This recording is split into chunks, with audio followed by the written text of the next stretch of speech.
Do you hitch? Do I look like Will Smith to you? You are truly invincible. Oh my god! I am Iron Man. If you've consciously existed for the past 20 years, chances are you might have seen a few of these trailers throughout your life. The movies have been an easy cash grab since the turn of the century, starting with Scary Movie and continuing from there.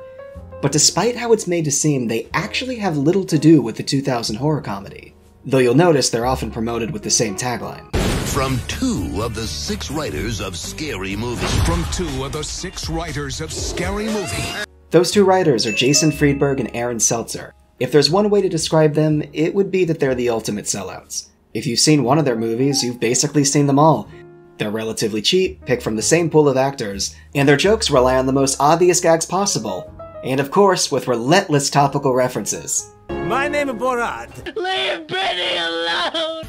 Besides the original Scary Movie, they've never gotten above an 8% on Rotten Tomatoes. But with how easy they are to make money on, they had no reason to stop shitting them out every couple years.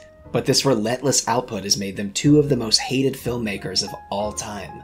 Critics despise them, and they appear on pretty much every worst movies list you can find. And believe me, it's not unearned. You could call them good for a giggle after a bong hit, or maybe a sober teenager, but these movies are pretty friggin' awful.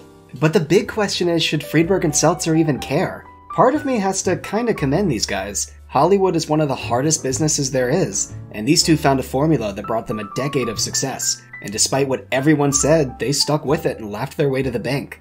But on the other hand, I do think of all the indie and aspiring filmmakers who would do anything for a spotlight, but it was instead given to movies like Meet the Spartans and Vampires Suck. Unsurprisingly, Friedberg and Seltzer almost never do interviews, and there's basically no video footage of them online, which suggests a mild amount of self-awareness.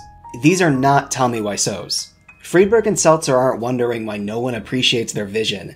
They just do what works for them and cash the checks. But I can't help but wonder who these guys really are. Are they happy with where they wound up? Did these men ever have serious dreams of being real filmmakers? And how the hell did we wind up here?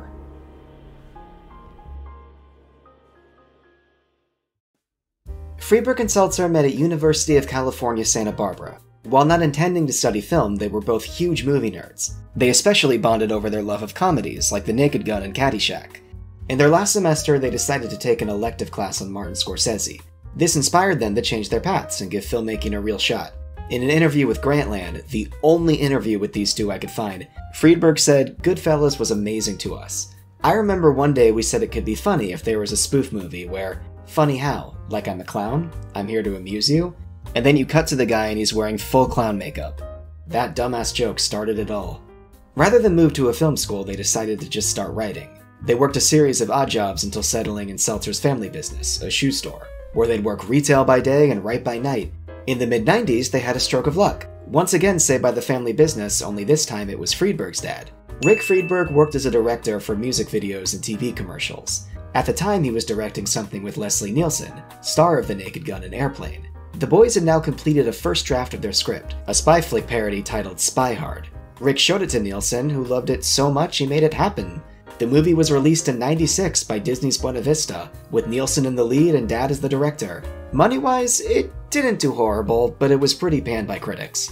Regardless, the boys were happy to see their first effort go this far. They continued working in Hollywood by selling scripts and doing studio rewrites for hire, though now writing dramas. Despite that, they struggled to have any of their projects made. Their most passionate script was a biopic for the musician Liberace. They dealt with typical Hollywood bullshit for a long time until the project was finally shelved. Still, they continued writing new comedy scripts on the side. While working on Liberace, they started writing a new screenplay, a horror parody titled Scream If You Know What I Did Last Summer. They had a long journey shopping it around until it was eventually picked up by Dimension Films, where it was combined with a project by the Wayans brothers. The film, now titled Scary Movie, wound up containing little of Friedberg and Seltzer's material, but regardless, they were still billed as writers. And when the movie wound up being a hit, the boys had that much more clout.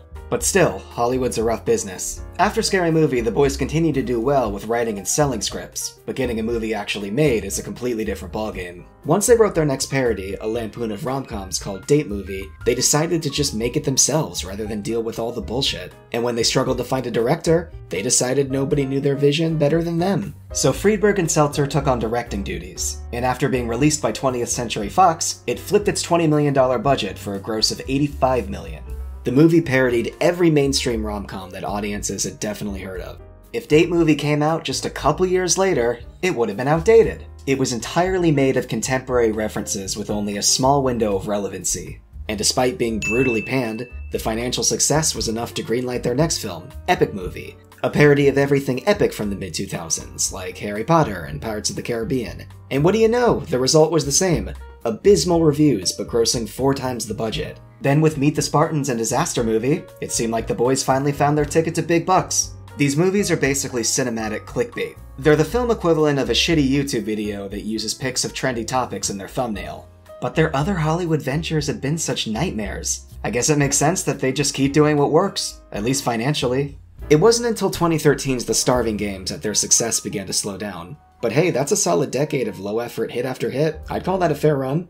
So it appears at some point these men did have serious dreams of Hollywood. But like a lot of starry-eyed youngins, the town changed them. After getting a taste of what a minefield the industry is, why wouldn't they just sell out? But again, the intriguing detail is their self-awareness. Like I said, Grantland was the only interview with these guys I could find. They at least had the sense to collect their checks and keep quiet. Or maybe the shame to do that. And on the DVD commentary for Date Movie, they even invited critics to watch it with them. You could almost see it as conquering Hollywood. A pretentious, brutal town that crushes millions of dreams and drives people to insanity. But these two come in with their ball jokes and flying cows and say, look who's number one now. You know, I never thought I'd find myself with even a modicum of respect for Friedberg and Seltzer. But there's something about making these stupid movies with your best friend, forcing your way into the Hollywood spotlight among all the people who made you tear your hair out. Make no mistake, these movies are garbage. But the idea of you and your best friend making a joke out of a business that takes itself painfully seriously, being able to walk away from so much of the bullshit and cash million-dollar checks, laughing as critics in the industry trash your name, well, maybe that does deserve a tiny bit of acknowledgement. I just wish we hadn't had to pay for these movies. Thanks a whole lot for watching. Extra thank you to my patrons, with a big one for my top tier guy, Stephen Walk. Make sure to like and subscribe and hit that bell for notifications.